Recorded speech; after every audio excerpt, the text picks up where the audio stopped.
Good afternoon. So have any of you noticed how strange the weather has been lately? We just come through 3 of the hottest years on record. We just emerged from a major drought, and in fact, this last year in the American West was the second wettest in recorded history. So we're now in a phase where climate change has become a reality of our daily lives.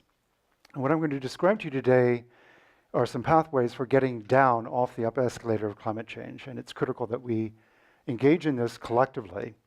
This is a story that really links energy, the environment, society, and climate together. And I'm going to start by describing the link between society and climate.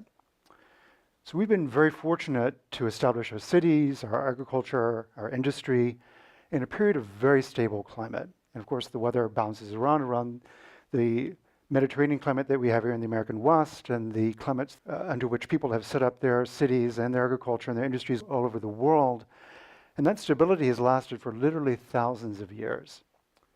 Now imagine what would happen if suddenly the climate changed underneath you.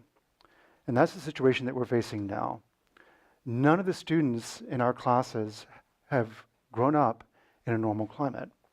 They've been growing up in a situation where we have much more rapid heat waves occurring much more frequently, really dramatic flooding events that have greatly accelerated over the last 50 years, dramatic droughts like the one we just emerged from, and also increased sea level rise. Imagine you're the poor pedestrian here on the Embarcadero here in San Francisco dealing with a combination of a king tide, rising sea level, and a winter storm.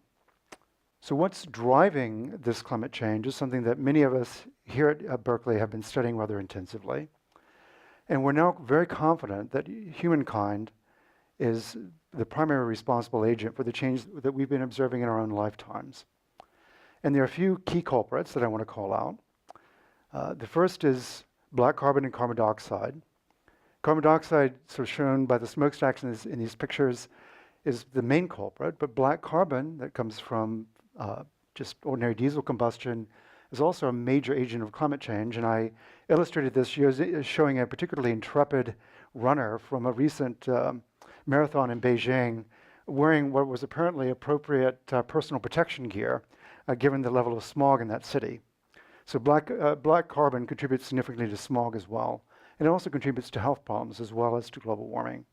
My group at Berkeley has now directly shown the link between carbon dioxide and the greenhouse effect. As shown in this figure, the blue is the carbon dioxide and the orange is the forcing or the greenhouse effect. And as you can see, the forcing increases in lockstep with the carbon dioxide. So the two are very closely linked. This is the first time this direct linkage has been shown from observations. We've also begun looking at the effects of methane. Methane is another very important greenhouse gas, about 30 times more effective than CO2. And we've just now concluded our work to show the direct linkage between methane and the greenhouse effect. So this is a time series or a plot of the growth in the greenhouse effect or warming due to methane with time. And it shows how that warming has increased rapidly since the introduction of fracking. So how do we get off this path that we're on? We're currently on a straight trajectory that connects increased emissions and increased temperature. And this is a figure from the last Intergovernmental Panel on Climate Change report, in which many of us participated, that shows that direct one-to-one correspondence between increased emissions and increased temperature.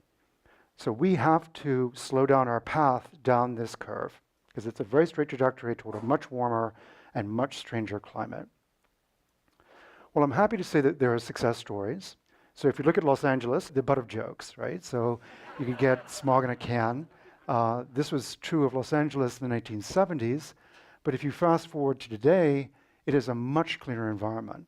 And this has to do with both an improvement in the air quality and also a reduction in the particulates that cause global warming and serious human health issues. So this is a win-win improvement for the city of Los Angeles and for other cities that have undertaken really serious efforts to control their air quality and their greenhouse gases at the same time.